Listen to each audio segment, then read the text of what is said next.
It's very cold. And if you want to go someplace that's warm, go to the men's bathroom, Oh, it's hot. restroom. It is warm. You gonna run everybody up? And I like your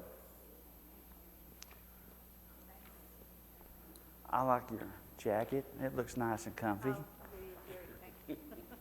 Okay. All right. Let me check one more place. I opened up my folder and I left my introduction at home. That gone. 1, 2, 3, and 4. Well, let's see if I can remember it. What I wanted to do last week that I forgot, of course, you know, last week was the first lesson. How to get the jitterbugs out of my lesson. But I wanted to announce and congratulate Patsy Grimes on her birthday last week. And I don't know if Molly Johansson was here, but Eloise had a birthday last week. We'd like to see those birthdays. And what do we have this week? Margaret Bailey, their birthday. Jim and Donna Beth, an anniversary. They're not here today. Vicki Elsner is having a birthday.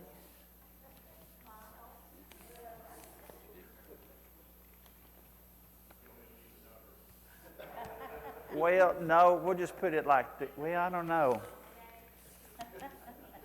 You know, let me look. She was a former student of mine. Last year, wasn't it last year? Yeah, you're a senior last year now. Okay, all right. Freddie Guthrie. Birthday. But you. I know. You want my hearing aid? Okay. Jakey Allen. He'll pop in and out. But anyway, happy birthday and happy anniversary to our folks. If you didn't realize, and I didn't realize, it was probably in the past 2 weeks in the bulletin, the youth class is having a parents and teens class the next 8 weeks, where Tyler's not just teaching the teens, but he has the parents with their child in class. That is super. You know, kudos to Tyler and for doing something like this. That is great.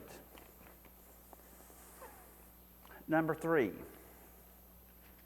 Last week, we opened up with All on Board. And one thing that we do every time, it's about our relationship with the Lord. And this is our theme for the church, to get on board. And one of the things that comes to my mind is, oh, they're there. Happy anniversary this week, Jim and Donna Beth. You're welcome. Okay. We had birthday announcements too. Is that, do we even know ourselves, and do we know our spouses? So here's a question. If you know the answer, well, I don't need a hands up, but you can still talk to each other. What is your spouse's? I know we have a single. You can ask your mom and dad.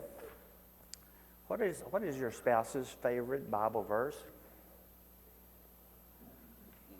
Ask them. Take a minute and ask your spouse, what is your favorite Bible verse?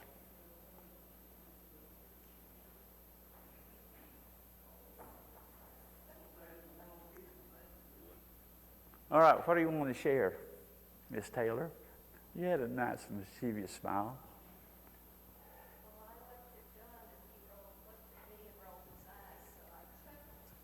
Okay. But anyway, okay, all right. Now, okay. Because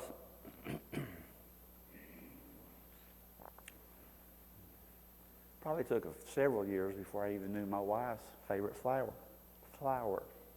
But anyway, that was point number 3 on my list. Point number 4.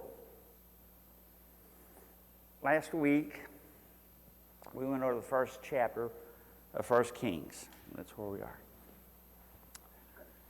We had a couple of coordinations, one sanctioned, one unsanctioned. We saw some people, I'm going to just say people, that stepped in and was very active in reading the situation.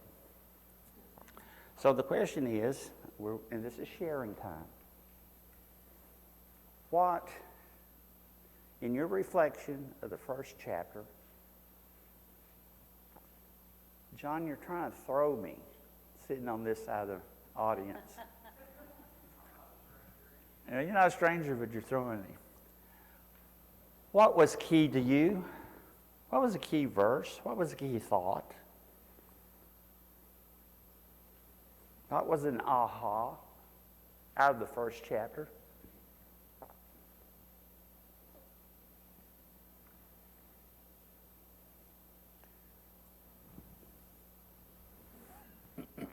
As you're thinking, I can remember back in my last few years in education. I retired as a school administrator, but I had a chance to work at the alternative school. Alternative school was a credit recovery, and you have students that came in with problems. You can predict that in the classroom they weren't successful. But as we worked together, we had talks, of course, about the lesson, but other things. Everyone was like y'all, quiet. But my intentions, just like with them, that as we go, everyone's going to at least speak up once in class during this session I'm here. Right, Macy? Yeah, that's what we don't. It counts. It counts. You get them. You just got them comfortable where you could relate with them and they can feel comfortable as speaking. All right. So that was just a little history. So who wants to share what was their aha? We can have multiple, but we'll need to start at least with one person.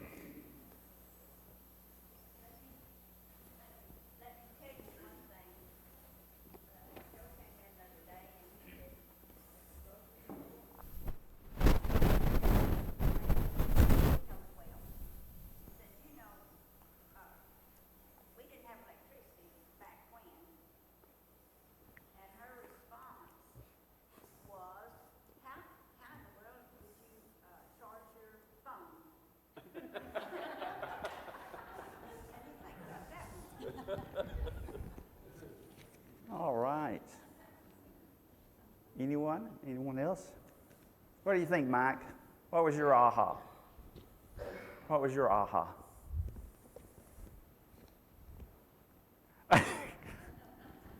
Give him a hand. He raised his left hand. For the ones that missed last week, if you know the answer, you raise your right hand, Wendy. If you don't know the answer, you raise your left hand. Okay? Right. I know it. I had to. Yes.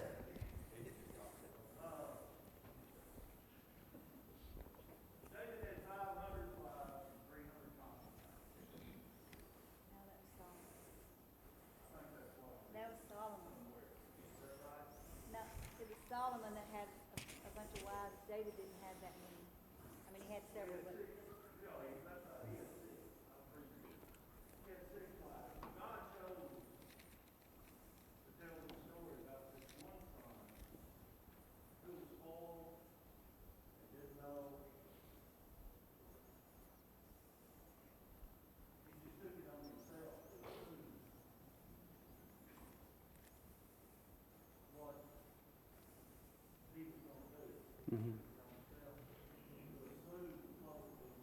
Mm-hmm.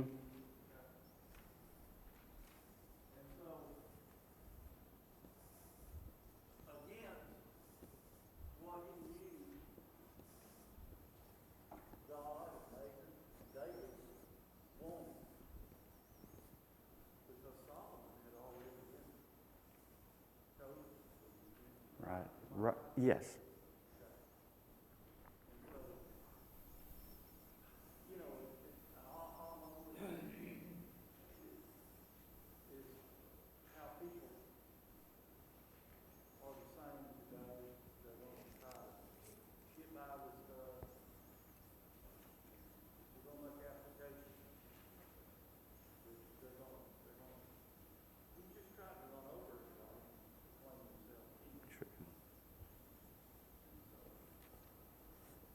Good, thank you. Exactly. He tried to step in and take over because he thought he had the right to. So we have Solomon, king. David's last thoughts. What's his last thoughts? Jakey, if your oldest son, if he was going to follow in your footsteps in your business, what are some things that do you consider?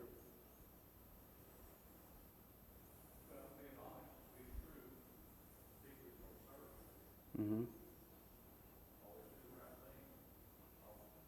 Okay. Jim, when you were back on the school board, when you was looking for a superintendent, what did you keep in mind for your superintendent? Hopefully that he was not only competent, but had shown good judgment and good character in his past two jobs. So that's where we are. Second chapter of 1 Kings.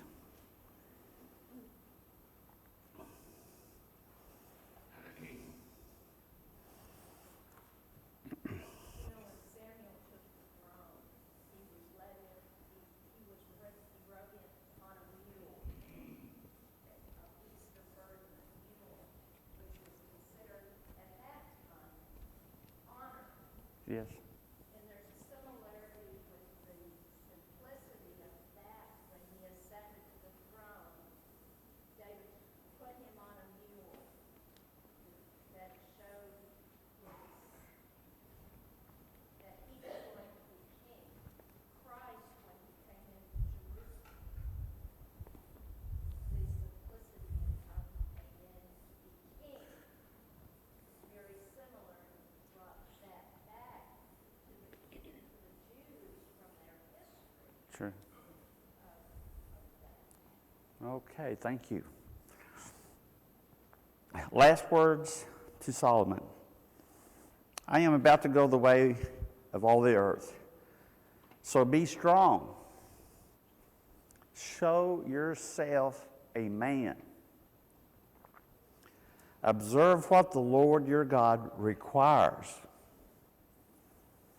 Walk in his ways.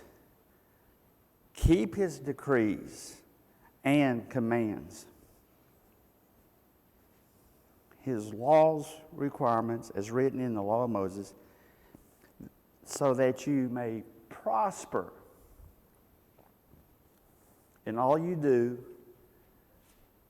and wherever you go, and that the Lord may keep his promise to me.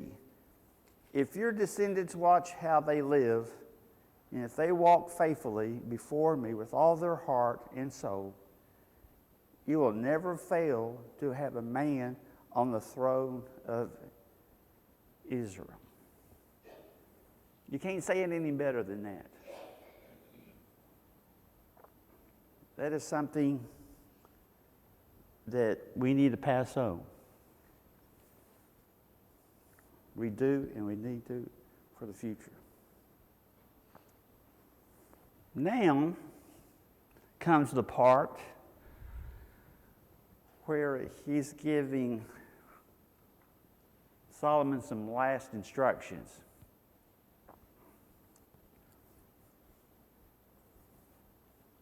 Now you yourself know that Joab, what he did to me.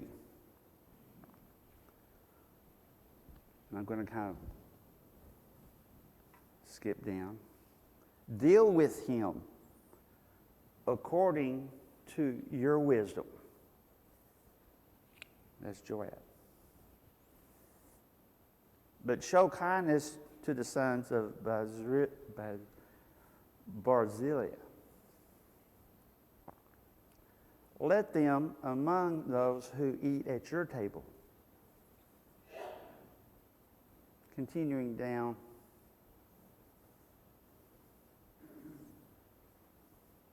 And remember, you have with you Shimei.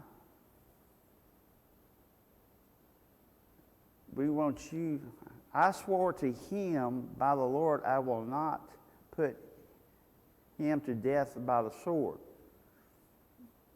Do not consider him innocent.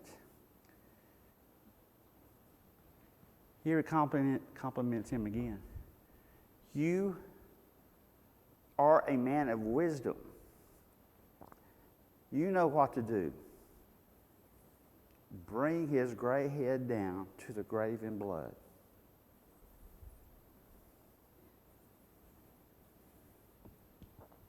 What's his message? What's his message? Anytime I'm drawing upon my experience, if you don't have someone faithful, trustworthy in your organization, they don't need to be hired. They don't need to be part of your team. You take measures to put them on another path. Here, David sees that he does not want these guys in the organization because they will cause problems for him. Joab, he probably has ambitions, Charlie, to keep on doing things. If he has ambitions, if he was with Adonijah, pardon me, to go along with him on that coup, he's not going to have very many high marks in his character.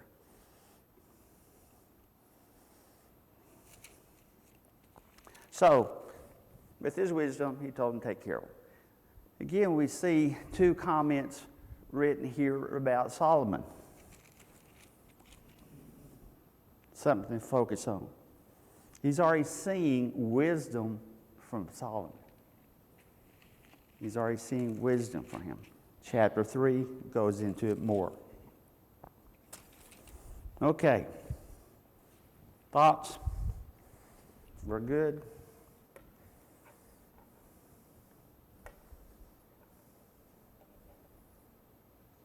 Is this the first time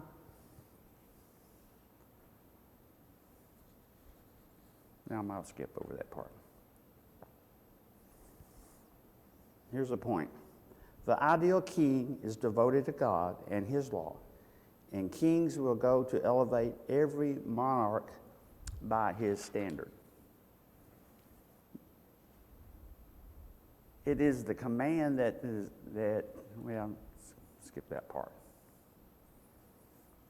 Also, we find in Deuteronomy a note that the kings, you got to remember, they're not above the law either. Okay, so David was concerned with the fidelity of Solomon. We've expressed that in those verses. Joab was a threat. Joab was characteristic as being crafty and powerful. Shimei needed to be dealt with because he cursed David. In ancient Israel, cursing the Lord denoted earned the perpetrator to go to jail, do not pass go to jail, do not collect $200. That's basically what he's saying there.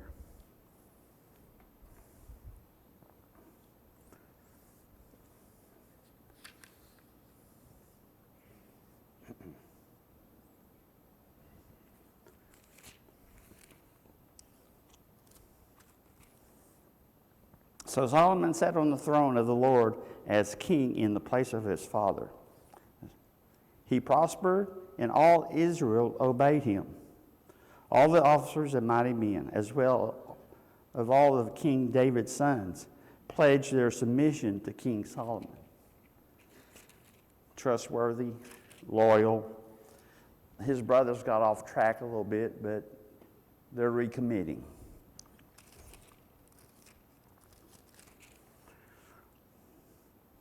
Verses 13 through 18.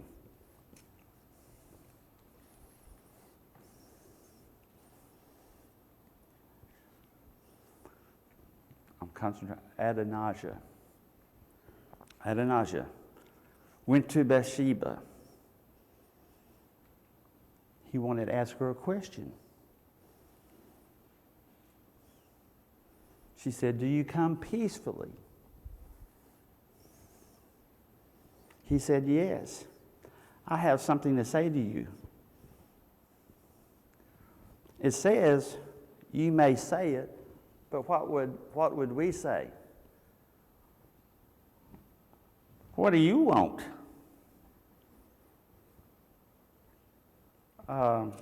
Wendy, in the classroom, when kids kind of ask you to do something or a project or something that's kind of out of sync, don't you kind of say, "What are you up to?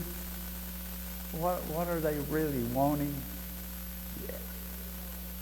Yeah, true. As you know, the kingdom was mine. Oh my goodness. Mindset. All Israel looked to me as their king. But things changed, and the kingdom has gone to my brother, for it has come to him from the Lord. Now I have one request to make of you. Do not refuse me. Go ahead. Please go to King Solomon. He will not refuse you because he's your son. Ask him to give me Abishag as my wife. Uh-oh. The red flag goes up.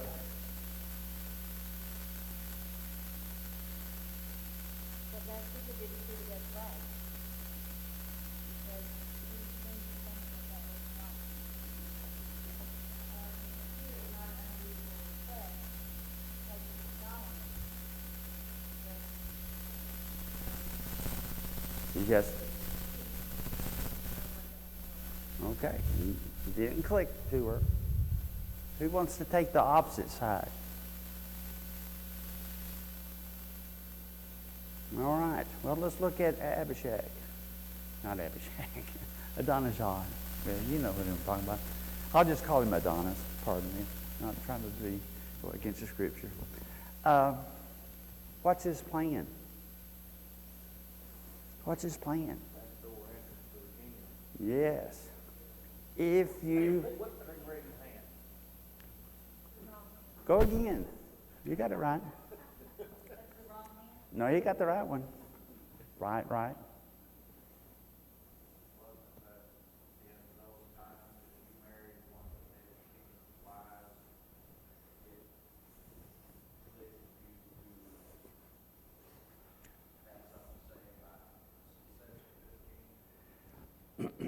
She was the last person in. If he gets control of her, he gets control of the. Did we say 500 wives? No. Yeah. Well, not David had five. No, but anyway, he takes over from his father. He gets Abishag. He gets control. He's going to have an arm of control. Now, Left with his father's concubine in front of everybody. That was a disgrace to David. yes. So it's kind of like that, I guess. Well, let me ask you this. What if Bathsheba says, I'll take your request because I know my son has a temper. And he's not going to like it. That could be the other side. You have to look at both sides. But innocently, we feel like that didn't seem like a bad request. Bathsheba went to King Solomon to speak for him. The king stood up to meet her, bowed down, and set her on his throne. High respect. He had a throne brought in for the king's mother, and she sat down on his right hand. Right hand, trustworthy.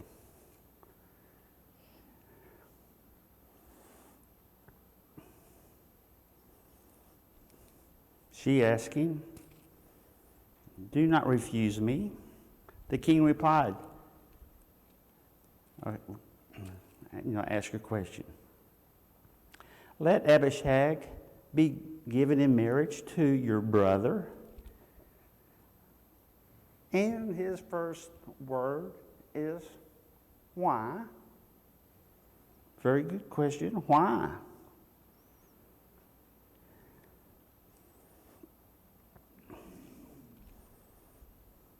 Then King Solomon swore by the Lord, "May God deal with me, be it even so severely, if Adonijah does not pay with his life for this request. And now, as surely as the Lord lives, he established me securely on the throne of Father David and has founded a dynasty for me as he promised. Adonijah shall be put to death today." King Solomon gave orders to Benaiah, and he struck down Adonijah, and he died. Joab's gone. His brother is gone. Then in verses 26 and 27, Abiathar is removed as priest. And Solomon says, "Go back to the fields." Here comes the next interesting point, or action, or reaction.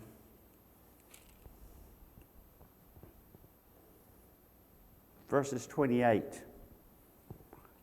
Joab hears the news.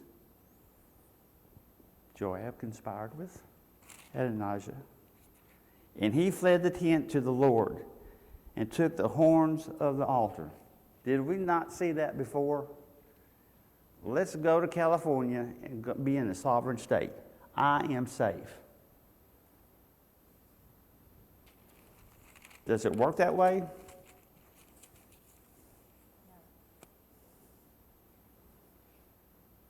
Benaiah was sent to go strike him down. And he says to Joab, "The king says, 'Come out.' But he answered, 'No, I will die here.'" So, that's where he died.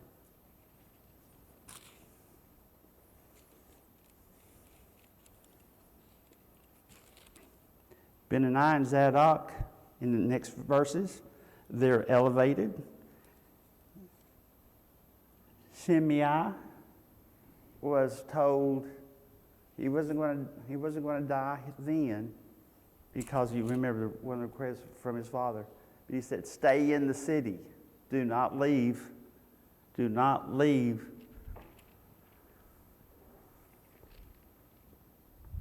Your town and stay there. But a few years later, Shimei, some of his servants left or fled, and he wanted to go get them. Solomon heard about this, and Solomon follows his word, and he died. So now,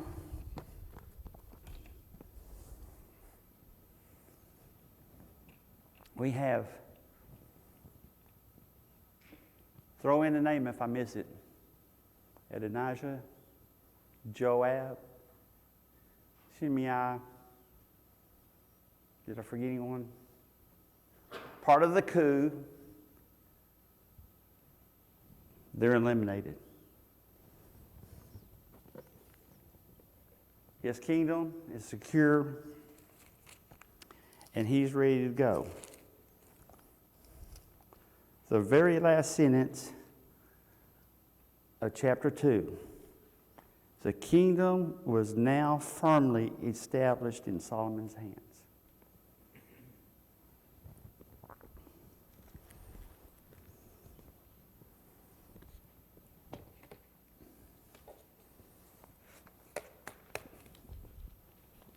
What was today's lesson? What was today's aha? David? See here that all sins have to be purged with things God is working in our lives. A little bit louder. All sins and evil things have to be purged out of our lives for God is working in our lives. All sins? True. Good statement.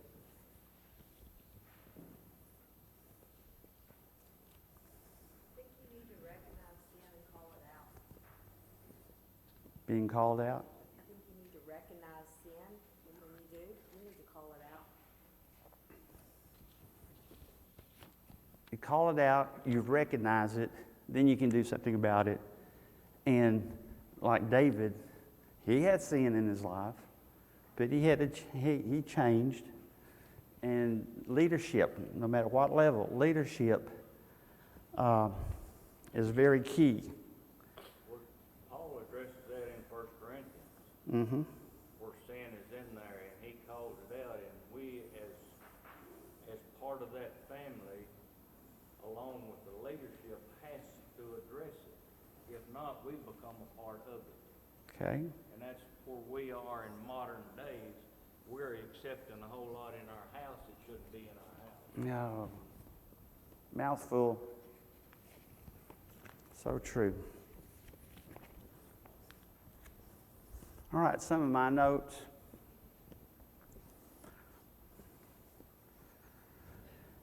For chapter 1 and chapter 2. It is impossible to overstate David's legacy in Israel. He will be the standard by which other kings will be judged.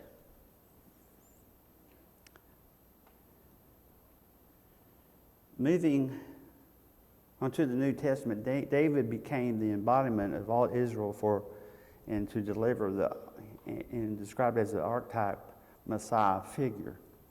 But at Pentecost, Peter made a point to observe that David's grave was still occupied while Jesus' grave was empty.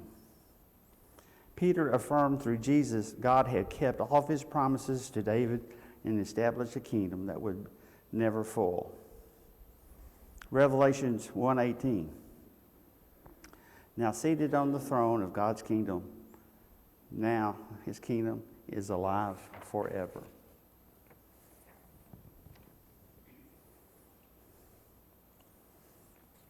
Okay. Any other talking points that comes to mind? All right, I'll continue.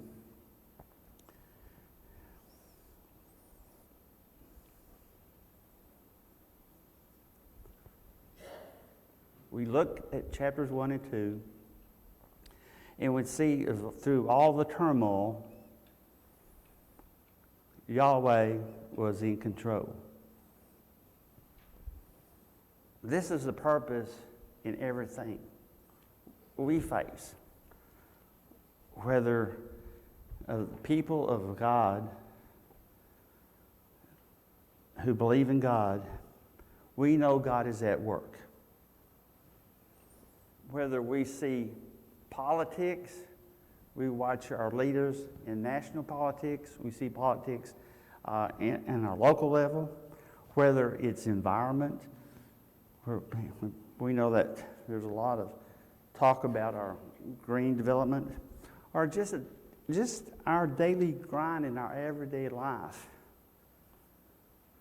We see God as our supporter, our lifelong, in the direction we want to go.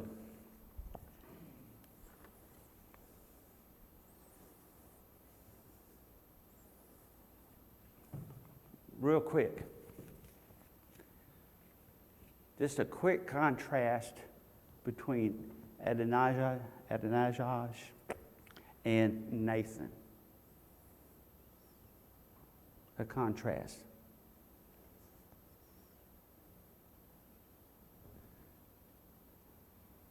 As pointed out earlier, Adonijah was driven by his own will. If it's his own will, not God's will, it's hopeless. Nathan, the prophet, determined to allow God to have his way. He recognized it and he took action. We are God's followers. That's my lesson for today. Any last thoughts from you? Okay. Now, I want you to reflect on this and be ready to give a 2-page report when you come back next week. Yes, Charlie? We know that David is erred and he was after God's own heart. We know that. But I don't think we look deep enough into that. David messed up in a lot of ways. But yet he was, like you said, he was the centerpiece of kings to come. He was the focal point, or the how should I word it? The one at the model of which they would measure kings after him. But you know, he was part of that Uzzah deal. You know, Uzzah decided. There was a lot of things going on with David. And you look at and I don't know, and maybe this verse ties in, and maybe it doesn't. Someone here can help me, maybe. But in Acts, and we all know the verses. And at times of his ignorance, God winked at, but now commandeth everyone everywhere to repent, because he had appointed a day in which he will be a judge of the world in righteousness by what man whom he had ordained, whereof he hath given assurance unto all men, and that he hath raised him from the dead. Now he's talking about Jesus there, but and we're under a different dispensation, right? We're under Christian. We're Christian dispensation. But is that talking about that God winked at a lot of stuff? I mean, like was said, he had concubines and wives. That wasn't pleasing to God. Not then. I know they had them, but I just don't think that was more political than anything, right? I mean, is that one of the things that God winked at, is what I'm asking? Well, That, and, you know, he decided Uzzah would go ahead and build a cart for that tabernacle and all of that stuff that he messed up on, but yet he was God's man. I'm not going to give you the answer, but that's the question that we should ask ourselves. You've looked at chapter 1 and 2. We talked about it. Now you've got a whole week just to pause and reflect on your question, just like Charlie's, and take an aha, keep it for you, and report out next week. Now, my goal is chapter 3 and 4 next week, but y'all have talked so much that, you know, you've expended the time. All right, that's a lesson for today. Thank you.